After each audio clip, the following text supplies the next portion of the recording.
ఏంటంటే 7వ మాట, తండ్రి నా చేతికి నీ చేతికి నా ఆత్మను అప్పగించుకుంటున్నానని మన ప్రభువారు పలికిన 7వ మాట. మరి ఈ యొక్క వాక్యాన్ని నాకు అవకాశం ఇచ్చినందుకు ఆయన వందనాలు చెల్లిస్తున్నాను. అలాగే సంఘానికి కూడా వందనాలు చెల్లిస్తున్నాను. 7 మాటలు అంటే 7 అనే సంఖ్య రకాలుగా సూచిస్తుంది. 7 సంఘాలు, 7 నక్షత్రాలు, 7 ఆత్మలు. అలాగే 7 ఈ సృష్టి కూడా దేవుడు సృష్టించింది 7 రోజుల్లో. 6 రోజుల్లాగా సృష్టించిన దేవుడు 7వ రోజున మనకి విశ్రాంతిని ఇచ్చాడు. కాబట్టి వారానికి 7 రోజులు, 7 రోజులు 7 మాటల్లో మరి దేవుడు 7 ఆత్మలుగా, 7 సంఘాలుగా, 7 సంఘాలుగా దేవుడు హెచ్చరిక చేశాడు. తండ్రి నా ఆత్మను మీ చేతికి అప్పగించుకుంటున్నాను అనే మాట చదవను ఒకసారి నేను ఇస్తున్నాను. అప్పుడు యేసు గొప్ప శబ్దంతో కేక వేసి, తండ్రి నీ చేతికి నా ఆత్మను అప్పగించుకుంటున్నానని ఆయన ఇలా చెప్పి ప్రాణం విషయం దేవుని స్తోత్రం. యేసు ప్రభు గారు మరి ఆఖరి మాట, అంతకుముందు 6 మాటలు మరి ధ్యానించిన బిడ్డలందరికీ దేవుడు ఆయన ఆశీర్వాదాలు మరి మనకి దయచేయను కాక. మరి ఆఖరి మాట ఆత్మను తండ్రికి అప్పగించుకుంటూ ఉన్నాడు ఆయన. ఎందుకంటే ఆయన ఈ లోకానికి రావడానికి గల కారణం ఏంటి? సమస్త మానవాళిని రక్షించాలని, సమస్త ప్రజలందరినీ, ఆయన బిడ్డలందరినీ రక్షించాలని ఆయన ఈ లోకానికి వచ్చాడు. ఆయన ఈ లోకానికి రావడానికి గల కారణం మరి ఎందుకు ఆయన రక్తం సిందించవలసి వచ్చిందంటే, మరి రక్తం సిందించబడితేనే కానీ పాప విమోచన లేదు. కాబట్టి మరి మోషే ద్వారా మరి దేవుడు ఒక నిబంధన నియమించాడు. అది పాత నిబంధనలో రాత్రి అయ్యగారు చెప్పారు, మనం విన్నాం. మరి అలాగే లేవీ కాండం, ఒక మనిషి పాపాలను క్షమించబడాలంటే లేవీ కాండం 1:1 వచ్చింది చదవండి ఒకసారి.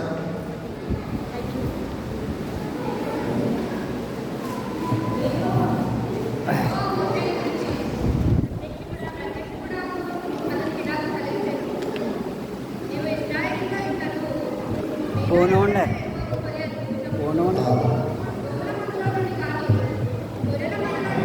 4 వచ్చింది, 4 వచ్చింది.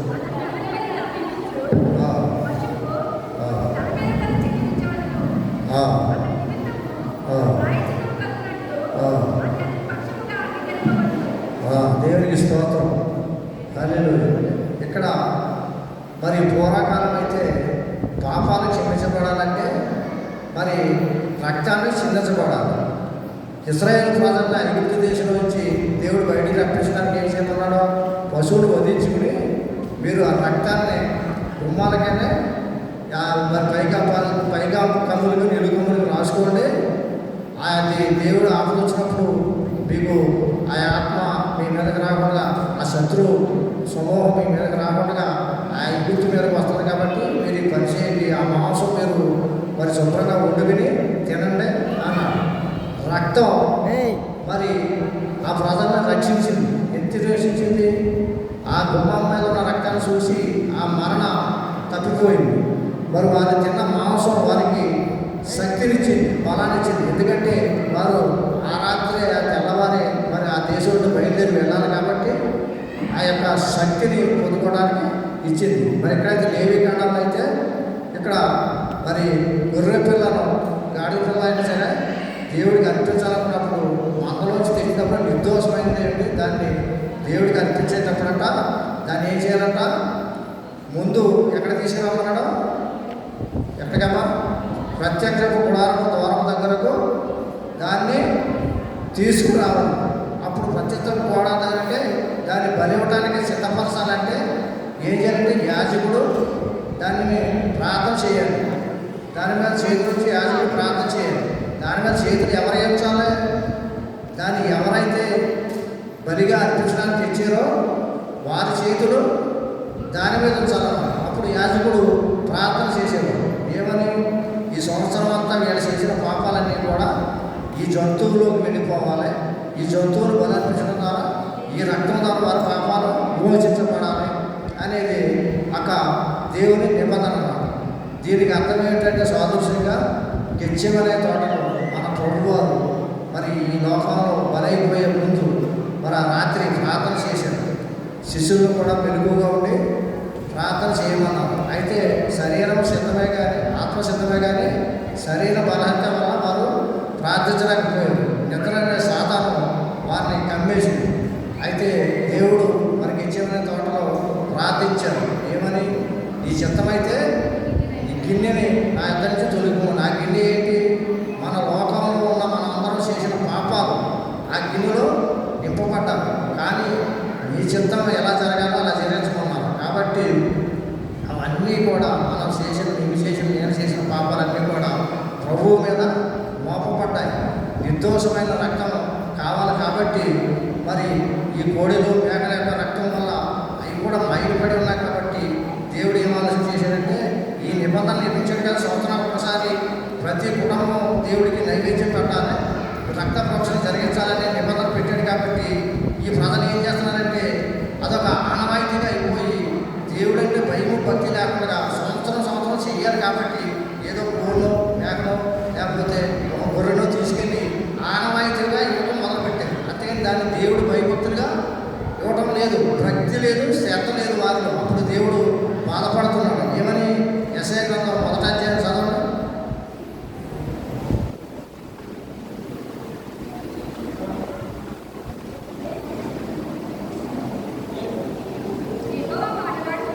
యెషయా గ్రంథం 2వ అధ్యాయం చదవండి.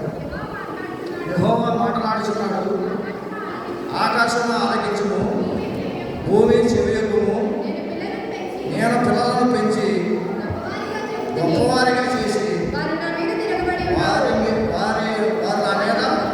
ఉన్నారు. ఎత్తు గాడిద సొంత దొడ్డివారిని తెలుసుకున్నాను. ఇశ్రాయేలుకు తెలివి లేదు. దేవునికి స్తోత్రం. ఆ పిచ్చి జనమ, దోషభరితమైన ప్రజలారా, దుష్ట సంతానం, మీకు శ్రమ అని దేవుడు ఈ మాటలో పశ్చాత్తాపంలో దేవుడు పశ్చాత్తాపడుతున్నాడండి మన కోసం. ఎందుకని? నేను పిల్లలనే పెంచాను, పెద్ద చేశాను, వారికి కావాల్సినవన్నీ ఇస్తూనే ఉన్నాను.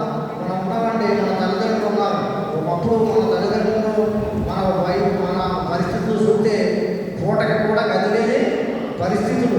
అలాంటి స్థితుల్లో నుంచి దేవుడు ఇప్పుడు మన పితల నుంచి మనల్ని మెరుగుపరిచి ఎన్నో కష్టాల నుంచి ఎన్నో బాధలు తప్పించి ఈ రోజున మనం ఎంతో సమృద్ధిని అనుభవిస్తున్నాం, ఎంతో ఆనందంగా జీవిస్తున్నాం. అంటే ఇవన్నీ ఎక్కడి నుంచి వచ్చినవి? దేవుడు ఇచ్చినవి కదా. అదే దేవుడు అన్నాడు, ఇవన్నీ ఇచ్చిన నన్ను మంచుకుని ఈ ప్రజలంతా బయలుదేవతలు ఇతర దేవతలను పూజిస్తున్నారని దేవుడు వచ్చి ఇందులో కొంతమంది ఏం చేస్తున్నారు? దేవుడికి నైవేద్యం బలి అర్పించాలని మరి తెలుసుడు కూడా ఏం చేస్తారంటే ఏదో తాత్కాలికంగా అర్పించాలి కాబట్టి సంవత్సరం ఇస్తున్నారు. అలాగే మనం కూడా చాలామంది ఆదివారం ప్రార్థనకు వస్తున్నాం. ఎందుకు వస్తున్నాం? ఏదో ఆదివారం ప్రార్థనకి వెళ్ళాలి కాబట్టి అని వస్తున్నాం. కానీ హృదయపూర్వకంగా వచ్చేవారు కొంతమందే, కానీ ఆచార ప్రకారంగా వచ్చేవారు ఎక్కువ మంది. ఈ ఆచార ప్రకారంగా చేస్తున్నారు కాబట్టి దేవుడు బాధపడి ఇన్ని సిరి సంపదించి, ఇన్ని ధనధాన్యాలు ఇచ్చి, ఆయన ఆరోగ్యం ఇచ్చి మీ బిడ్డల తరతరాలను దీవిస్తే మీరు నన్ను మర్చిపోయి మీరేమో ఇతర దేవతను ఆశ్రయిస్తున్నారు. మీకన్నా ఎద్దునయ్యో గాడిది తన యజమాని తెలుసుకుంటుంది. మరి ఎద్దు తన సొంత పాలన దొడ్డు తెలుసుకొని మీకు కన్న తండ్రినైనా నేను మీకు తెలియట్లేదు. కాబట్టి ఇక మీద మీరు నా మందిరానికి మేకల కోళ్ళి తీసుకుని రావాల్సిన పని లేదు అని 11వ వచనంలో చెప్తున్నాడు. 11వ వచనంలో ఇదే యెహోవా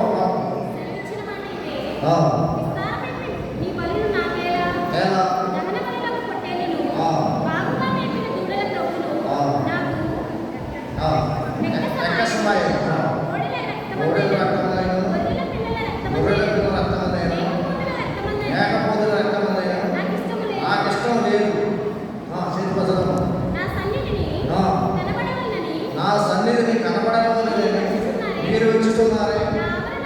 ఆ ఆవరణలను త్రొక్కుటకు మిమ్మల్ని నమ్మనవాడో దేవుని స్తోత్రం.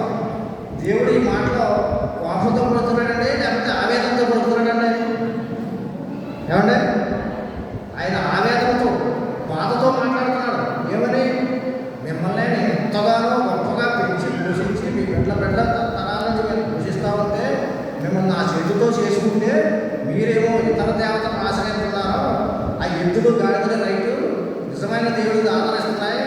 మీరు ఏదో సంవత్సరం పరిపాలని ఒక కోడిలో మేకడం లేదా గొర్రెలను తెచ్చేసి ఏదో ఆ రక్తం కొంచెం ఆ పరిశుద్ధ స్థలంలో ప్రోక్షించి చేస్తే ఈ పాపాలు క్షమించబడిపోతున్నాయి అనుకుంటున్నారో, కానీ ఇవేమీ కాదు. ఇక మీదట మీరు ఇలాంటివి ఏమి తేకండి, అంటే నామకార్థంగా రాకండి. మీరు నామకార్థంగా రాకండి. ఇక మీద కోడి రకం ఈ ఎద్దు రకం ఇది నాకు అవసరం లేదు, నేనే ఒక ఆలోచన చేస్తానని దేవుడు నిర్ణయించుకుని ఈ మాటలు మాట్లాడుతున్నాను. ఎందుకని తన బిడ్డలు తన స్వహస్తాలతో చేసుకున్న బిడ్డలమైన మనము మరి నశించిపోయి ఈ లోకం అనే పాపం కొట్టుకుపోతున్నాం. కాబట్టి ఈ పాప కోపంలోంచి ఈ పాప ప్రవాహంలోంచి మరి మనల్ని రక్షించాలంటే పరిశుద్ధమైన రక్తం కావాలి. పరిశుద్ధమైన రక్తం కావాలంటే మరి ఈ లోకంలో పరిశుద్ధమైన రక్తం ఏదైనా ఉందంటే లేదు. కాబట్టి ఆయనే ఒక ఆలోచన చేశాడు. ఇక మీద ఎప్పుడు కూడా మీరు ఇలాంటివి కోళ్ళు కానీ మేకలు కానీ ఇవన్నీ నాకు తేకండి, ఇవి నాకు ఎక్కసం అయిపోయి ఇవన్నీ ఒకవేళ నాకు కావాలనుకుంటే ఈ కొండల మీద ఉన్న మేకలు, ఈ పొట్టేలు, ఈ అడుగులో ఉన్న జంతువులను నాయ కదా, నేను తీసుకోలేనా, మిమ్మల్ని ఎందుకు తెమ్మన్నాను? మీరు నా బిడ్డలు. ఇప్పుడు మనమే ఉన్నామండి, మన పిల్లలకి ఏదైనా కొనిస్తాం. ఒక మంచి వస్తువు కానీ లేదా మంచి తిండి పదార్థం కానీ ఏదైనా కొనిచ్చామనుకోండి, వాళ్ళు తినేటప్పుడు మనం కొనిచ్చేసి తినడం వల్ల శుభ్రంగా అలా తింటా ఉంటే మనం నాకు కొంచెం పెట్టవా ఎందుకంటాం? అది మనం తినాలనా అనం కదండి. అదొక ప్రేమ. అంటే మనం ఇచ్చింది మనమే కదా, మళ్ళీ నాకు కొంచెం పెట్టవా అని మనం ఇచ్చినట్టు మనం కొడుకు తినచ్చు కదా. దేవుడు అదే చెప్తున్నాడు. నేను తినాలనుకుంటే ఈ రక్తం తాగాలనుకుంటే ఈ కొండల మీద ఉన్న మేకలు, ఈ అడవిలో ఉన్న గొర్రెలు ఇవన్నీ నాయి కదా, నేను తినలేనా, మిమ్మల్ని ఎదురు తెమ్మన్నాను. మీ హృదయాన్ని తెలుసుకోవటానికి మీరు నా ఎంతో భయభక్తులుగా ఉన్నారా లేదా, మీరు ఈ లోకంలో చూస్తున్నారా అని తెలుసుకోవడానికి తెమ్మన్నాను. కానీ నాకు ఇక మీరు ఏమి తేగటప్ప నేను ఒక నిర్ణయం తీసుకున్నాను. పరిశుద్ధ రక్తం సిందించాలంటే ఇక నేనే ఈ లోకానికి వచ్చేస్తాను అని ఆయన నిర్ణయించుకుని ఆయన ఈ లోకానికి వచ్చి మరి ఆయన సమస్తము అన్నీ సంపూర్తి చేసిన తర్వాత శిలువ మీద ఆయన ఆకార క్షణంలో మరి ఈ మాట్లాడిన మాట ఇది, తండ్రి నా ఆత్మను నీ చేతికి అప్పగించుకుంటున్నాను. మరి మనం కూడా మన ఆత్మను ఎవరి చేతికి అప్పగించున్నాము? మరి మన దేవుని చేతికి అప్పగించుకోవాలైనా దేవుని చేతికి అప్పగించుకోవాల్సిన అంత అవసరమే వచ్చింది. దేవుని చేతికి అప్పగించుకుంటే అది ఏమవుతుంది? దేవుని సన్నిధిలో భద్రపరచబడతారు. దేవుడి తండ్రికి ఇచ్చింది మరలా తండ్రి కుమారుడికి ఇవ్వటానికి అవకాశం ఉన్నది. కాబట్టి ఆయన ఆత్మీయుడు తండ్రికి అప్పగించుకున్నాడు. దావీదు గారు రాసిన కీర్తన 37 కీర్తన చదవడం దావీదు గారి గురించి మరి ఒక కీర్తనలో దావీదు గారు ఏమన్నారు? 31 కీర్తన కీర్తన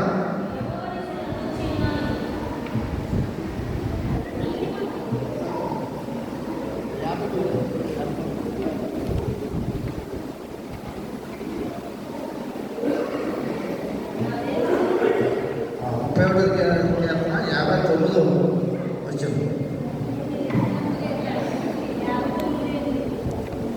అదేదో నాదేమన్నారు చదవా 5 వచ్చింది.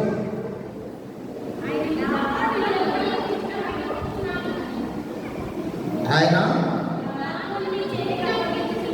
ఆత్మను ఈ చేతికి అప్పగించుతున్నాను. యెహోవా సత్యదేవ, నన్ను విమోచించువాడు నీవే. నేను యెహోవాను నమ్ముకున్నాను. వ్యర్థమైన దేవతలను అనుసరించువారు నాకు అసహ్యుడు. దేవుని స్తోత్రం. హల్లెలూయా. ఇక్కడ దావీదు గారు ఎందుకు మాట్లాడుతున్నారంటే ఇక్కడ ఆయన్ని చంపాలని సౌలు గారు తరుముతూ ఉన్నాడు. దావీదు గారు సౌలు గారికి ఏమన్నా అన్యాయం చేశాడా? ఉపకారం చేశాడా?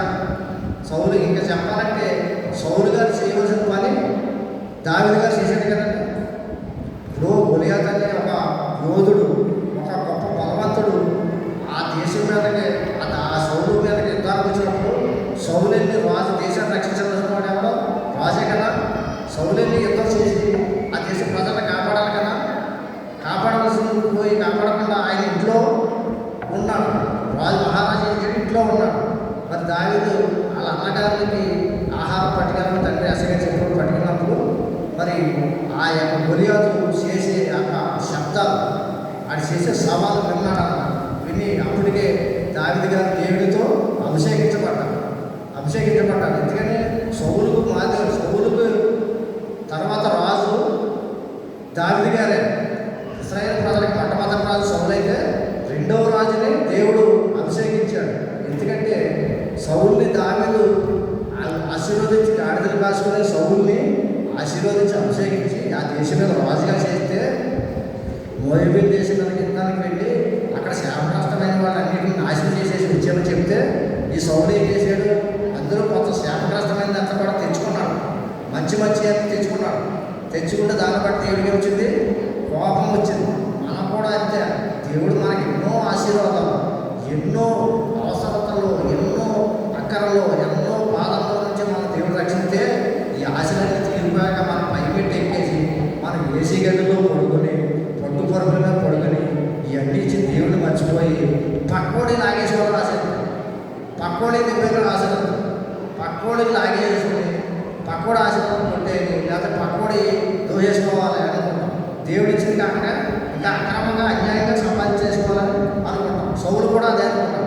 సౌలుకి దేశాన్ని ఒక రాజుగా చేస్తే నువ్వు వెళ్ళి ఆ శాపగ్రస్తమైన దేశాన్ని ఆ ప్రజలను నాశనం చేసి వచ్చామని చెప్తే ఈయన ఉన్న స్థానం అనుకుని అందులో కొడుకుని ఇంటిని బంగారాన్ని ఇవన్నీ తెచ్చుకున్నాడు. కాబట్టి దేవుడు కోపం చేసేసాడు, సౌలుని చేపించి దావీదుని ఆశీర్వదించాడు. అప్పుడు దావీదు గారు వెళ్ళి ఆ యొక్క అన్నాలనే అవి పట్టుకెళ్ళడానికి వెళ్ళినప్పుడు ఆ యొక్క గొలియాతు మాటలకు వినడంతో దేవుడు ఆయన హృదయంలో మోసం పుట్టించాడు. అప్పుడు కోపం వచ్చి దావీదు గారు ఏంటి ఇంత యుద్ధుడిని ఇంత లావనాలు ఉన్నాడా ఏంటి? అసలు దేవుడి శక్తి వీడికి తెలియదా? నా దేవుడు ఎంత గొప్పవాడు, ఇదేంటి నా ప్రజలను నా దేవుడిని ఇలాగే విమర్శిస్తున్నాడని రాజు దగ్గరికి వెళ్ళి అడిగితే రాజు పర్మిషన్ ఇవ్వలేదు. తర్వాత ఒప్పించి ఆ యొక్క గొలియాతుని చంపాడు కదా దేవుడు దావీదు గారు. మరి అటువంటి దావీదు మహారాజుని మరలా ఈ సౌలు ఇంకా రాజు అప్పముందే ఆయన దగ్గర ఒక సేనాధిపతిగా చేర్చుకుని ఈయన చేసే మంచి పనులు చూడగా ఏదో రకంగా ఈయన చంపేయాలని ప్రయత్నిస్తున్నప్పుడు ఆయన ఆ కొండ గుహలోనూ ఆ యొక్క అడవులను దాక్కున్నప్పుడు మరి నిజంగా అసలు దావీదు తిరగబడితే సౌలు చంపడానికి ఆయన ఏమైనా పెద్ద కష్టం అంటారా?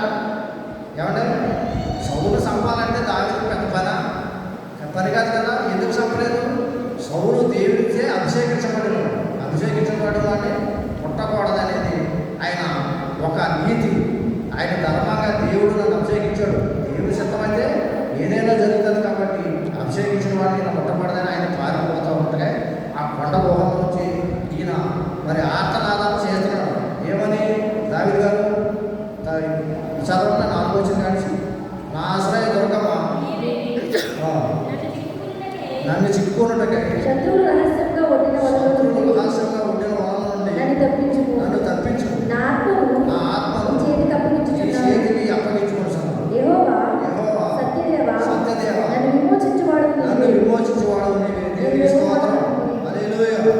ఇక్కడ దావీదు అంటే నన్ను విమోచించువాడు నీవే కాబట్టి నా ఆత్మనే నీ చేతికి అప్పగించుకుంటున్నాను అని దేవునికి అప్పగించుకున్నాడు. మరి సౌలు ఏమైనా చేయగలిగాడా? సౌలు మరి దావీదు సంపదాలను వచ్చి ఒక గృహంలో విశ్రాంతి తీసుకుంటా ఉంటే దావీదు గారు వెళ్ళి ఆయన ఈట పక్కన కానీ ఒక్క పోటుతో చంపేయవచ్చు. కానీ దేవుడితో అభిషేకం పొందిన కనుక దేవుడి శక్తి తెలుసుకున్నవాడు కనుక అభిషేకం పొందిన ఉండకూడదని ఈరోజు చిన్న వస్త్రాంశంలో కోసుకుని వచ్చి ఆయనకి చూపించాడు. తర్వాత ఆయన చూపించాడు అంట. అప్పుడు ఇక్కడ దేవుడు మరి ఇక్కడ దావీదు గారిని బట్టి దేవుడు ఏం సంతోషిస్తున్నాడంటే దేవుడు దావీదు గారు నా ఇష్టానుసారుడు అన్నాడు. ఇక్కడ ఇక దావీదు కీర్తనలో దావీదు గారిని సూచిస్తుంది యేసుప్రభు గారు. మరి గొలియాతు సౌలు సూచిస్తున్నానే సాతానికి ఈ లోకానికి ఊరు మధ్యలో మన కోసం బలైపోయిన యేసుప్రభు గారు ఆయన ఏమన్నాడంటే తండ్రి నా ఆత్మను నీకు అప్పగించుకుంటున్నానని మరి ఆయన మరి దేవుడి దగ్గర మొరపెట్టుకున్నాడు. ఎందుకంటే ఆత్మ ఎవరిదంటే మనలో ఉన్న ఆత్మ ఎవరిదే? దేవుడిచ్చిందే కదా. దేవుడిచ్చిన ఆత్మ మనం కూడా దేవుడికి అప్పగించుకోవాలనే ఉండాలి. మనకి దేవుడికి అప్పగించుకున్నామా, సాతానికి అప్పగించుకున్నామా? సాతానికి కనుక అప్పగించుకుని మనం మరణిస్తే మనం ఎక్కడికి వెళ్ళిపోతాం? నరకంలోనికి వెళ్ళిపోతాం. అదే మన ఆత్మను దేవుడికి అప్పగించుకుంటే మనం ఎక్కడికి వెళ్తాం? దేవుడి సన్నిధిలోనికి, పరలోక రాజ్యంలోనికి వెళ్తాం. కాబట్టి అందుకే యేసుప్రభు వారు కూడా మరి తండ్రి అయిన దేవుడికి ఆయన ఆత్మను అప్పగించుకుంటున్నారు. మరి దావీదు గారు కూడా మరి ఆయన ఆపదలో ఉన్నప్పుడు, మరణ అపాయంలో ఉన్నప్పుడు ఆ శత్రువులు రకరకాల మాయోపాయాలతో పొలాలు కొట్టి ఏదో విధంగా చంపాలనుకున్నప్పుడు ఆ శత్రు సమూహాన్ని, సాతాను సమూహాన్ని చేయించాలంటే నరుడి శక్తి మనకి సాగు. కాబట్టి మనం ఏం చేయాలి? దేవుని ఆశ్రయించాలి. దేవుడి దగ్గర మనం ఆయన పాదాలు పట్టుకుని రోజాడాలి, బ్రతిమానుకోవాలి, ప్రార్థించాలి. ఆయన శక్తి ఆయన కోరుకుని ఆత్మను ఆయన అప్పుడు దావీదు గారు ఎప్పుడైతే ఆయన సత్యదేవ నన్ను విమోచించుకోవడం నీవే, నేను నిన్ను నమ్ముకుని ఉన్నాను, మరి వ్యర్థమైన యాత్రలను అనుసరించడం నాకు అసహ్యంగా ఉన్నాను. మనమైతే ఏదైనా కష్టం వచ్చినప్పటికీ పుట్టు క్రైస్తవులు చెప్పుకుంటాం, కానీ ఎక్కడెక్కడికో వెళతాం, ఏ శరీరాలు చెప్పించుకుంటాం. నిజమైన దేవుడి దగ్గరికి రాము, దేవుడి సేవకుల దగ్గరికి రాము. దేవుడి సేవకుల దగ్గరికి వచ్చి దేవుడి సేవకుల దగ్గర ప్రార్థన చేయించుకుంటే మనకి ఇది పోతుందనే నమ్మకం మనకి కొంతమందికే ఉంటుంది, కానీ కొంతమందికి అయితే ఇది పోదని ఎక్కడెక్కడికో వెళ్ళాలని అనుకుంటాం. కానీ మరి నిజంగా మన క్రైస్తవులు అయితే దేవుడు నమ్ముకున్నట్లయితే ప్రతి విషయంలో కూడా మన సహాయం మనం ఎవరి ద్వారానే మన దేవుడి ద్వారా మన ఆత్మను ఎవరికి అప్పగించాలి? దేవుడికి అప్పగించాలి. అలా దావీదు గారు కూడా దేవుడికి ఆత్మను అప్పగించుకున్నాడు కాబట్టి ఆయన సౌలు చేతి నుంచి రక్షించబడ్డాడు, మహారాజు అయ్యాడు. అలాగే అపోస్తలుల కార్యం మరి 7వ వచనం, 7వ అధ్యాయం 59, 60వ వచనం చదవండి. దేవుని స్తోత్రం. అప్పుడు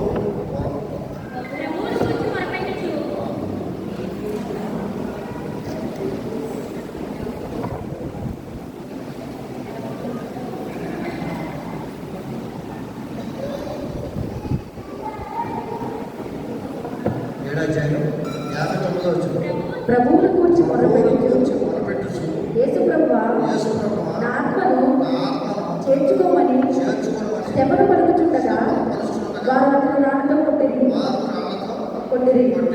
అతని మోకాల్లోని ప్రభువా వారి మీద ఈ పాపం మోపమని గొప్ప శబ్దంతో పలికిన. ఈ మాట పలికి నిద్రించాడు. దేవుని స్తోత్రం. హల్లెలూయా. ఇప్పుడు శపథం మరి క్రీస్తుకు హతసాక్షిగా మారినవాడు ఆయన్ని రాళ్లతో కొట్టి చంపేస్తా ఉంటే మరి ఆయన మాట్లాడే మాటలో ఆకార మాట ఏమన్నాడు? అప్పుడు ప్రభువా నా అప్పుడు ప్రభువును కూర్చి మొరపెట్టుచు యేసు ప్రభువా నా ఆత్మను చేర్చుకోవడం శపథం పలుకుచుండగా ఏమన్నారు? శపథ గారు ఆయన ఆత్మ ఎక్కడ అప్పగిస్తున్నారైనా ప్రభు వారికి ఆత్మను అప్పగిస్తూ ఉన్నారు. ఇంకా కొన్ని క్షణాల్లో నేను చనిపోతాను, ప్రభు వారిని ప్రాణంతో కొట్టేస్తాను. ఎందుకు కొడుతున్నారంటే ఆయన సత్యాన్ని, ధర్మాన్ని, నీతిని బోధించాడు. నీతి అనేది మనుషులకు పడదు కదండి, నిజమనేది మనుషులు ఒప్పుకోరు కదండి. న్యాయానికి దేవుడు మనుషులు ఒప్పుకుంటారా? నీతి ఒప్పుకుంటారా? నిజం మాట్లాడే వాడికి నిందలో తప్పవు. కాబట్టి శపథ గారు కూడా దేవుని నీతిని, దేవుని న్యాయాన్ని, దేవుని వాక్యాన్ని ఆయన చెప్తే వాళ్ళకి నచ్చలేదు. నచ్చకపోతే ఆయన వాళ్ళతో కూడా చంపేస్తూ ఉంటే ఆకారాన్ని ఆయన చనిపోయే ముందు ఆయన ఆత్మను ఎవరికి అప్పగించాడు? ప్రభువా ప్రభువు గురించి మొరపెట్టుచు యేసు ప్రభువా నా ఆత్మను చేర్చుకును అని శపథగారు మొరపెట్టారు. అదే విధంగా మరి ఆత్మ నా ప్రభువునికి అప్పచెప్పుకుంటే ఆయన ఎక్కడికి వెళ్తాడట? పరలోక రాజ్యానికి వెళ్ళిపోతాడు. అదే కనుక కొత్త శ్రమంలోనూ ఏ శాతాలను లేకపోతే ఏ దేవతను ఆశ్రయిస్తే ఆయన వెళ్తాడా?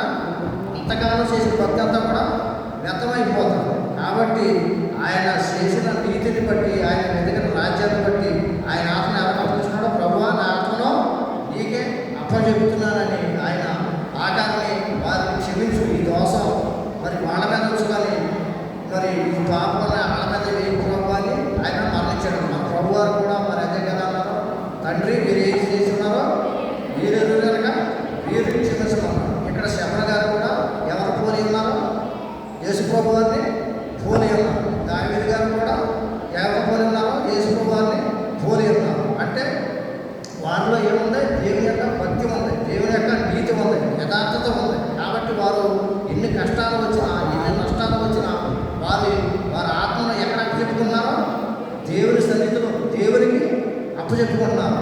కాబట్టి మన ప్రభువారు కూడా తండ్రి ఆకార మాట నా ఆత్మను మీకు అప్పచెప్పుకుంటున్నానని ఆయన మరి చివరి మాట పలికి దేవునికి ఆయన ఆత్మను అప్పచెప్పుకున్నాడు కనుక మరి ఆయన చెప్పిన విధంగా మరి ఆయన సిలువేసినప్పుడు మరి కొంతమంది ఆ దారంటే వెళ్ళేవారు ఏమనుకున్నారంటే యూదులు రాజు ఇతనాన్ని దేవాలయాన్ని పడగొట్టి పూజలో పెడతానన్నప్పుడు ఇతనే కదా, మరి ఎందుకు కట్టలేకపోయాడు, ఎందుకు చేయలేకపోయాడు అనుకున్నారు. కానీ వారికి తెలియలేదు ఇంకా చనిపోయిన మన ప్రభు ఇంకా మరి 3వ రోజున తిరిగి లేస్తాడని వారికి తెలియలేదు. ఎప్పుడైతే ప్రభు తండ్రికి ఆత్మను అప్పచెప్పుకుని ఆయన వచ్చిన పని సర్వ మానవాడి పాప పరిహారార్థమై ఆయన రక్త మాంసాలు ధారపోసి మన మరి పాపాలను విమోచించి మనకు రక్షణ దయచేసినందుకు మరి దయచేసాడు. ఆ రక్షణ భాగ్యాన్ని మనం తెలుసుకోలేకపోతున్నాం.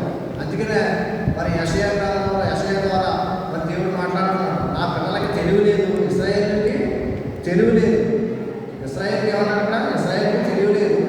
నా పిల్లలు మరి గాడిదకి తెలివి ఉందంట, ఎద్దుకు తెలివి ఉందంట, ఆ బిడ్డని వారికి తెలివి లేదు, నన్ను మర్చిపోతున్నారు, వ్యర్థమైన వాటిని అలా అనుసరిస్తున్నారు. కాబట్టి మరి మన ప్రభు వారు నేర్చుకున్నది ఏంటంటే శబర గారు మరి శబరు వారు మరి అలాగే దావీదు గారు కూడా మనకి నేర్పిన పాఠం ఏంటంటే మన బ్రతికి ఉండగానే దేవుడిని నమ్ముకోవాలి. మరి చనిపోయే ముందు మన ఆత్మను దేవుడికి అప్పగించాలి.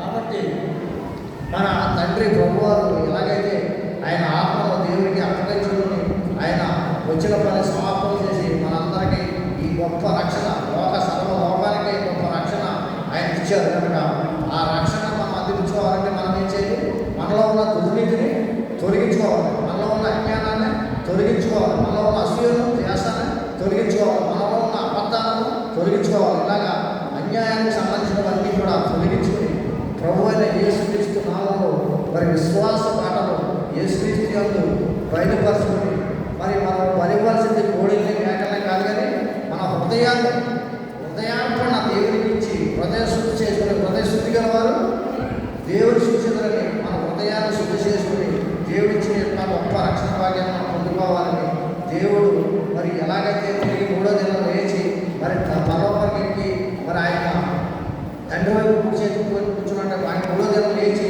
మరి లేచినట్టే వెళ్ళిపోలేదండి. ఆయన మన 40 రోజులు మరి అందరికీ కనపడి నేను సజీవుడను, నేను మరణించేవాడను నేనే, మరణాన్ని జయించేవాడను నేనే, ప్రాణం పోయేవాడను నేనే, ప్రాణం తీయవాడను నేనే, అధికమైన శక్తి నాకు తప్ప వేరొకటి లేదు, నేనే సత్యం జీవన మార్గం అని చెప్పిన దేవుడు మరి ఏదైనా చేయగల సమర్థుడనే నిరూపించుకుని 40 రోజులు ఆ యొక్క ప్రాంతాల్లో తిరిగి మరి 40వ రోజున ఆయన మరి ఆకాశానికి ఆరున్నాయి వెళ్ళాడు. ఏ రీతిగా నేను వెళ్ళటం మీరు చూశారు, మళ్ళీ అదే రీతిగా నేను తిరిగి వస్తాను, వచ్చే లోపల మీరు మీ యొక్క హృదయాలు సిద్ధపరచుకోండి, శుద్ధి చేసుకోండి అని ఆయన సూచనగా ఆయన శరీరం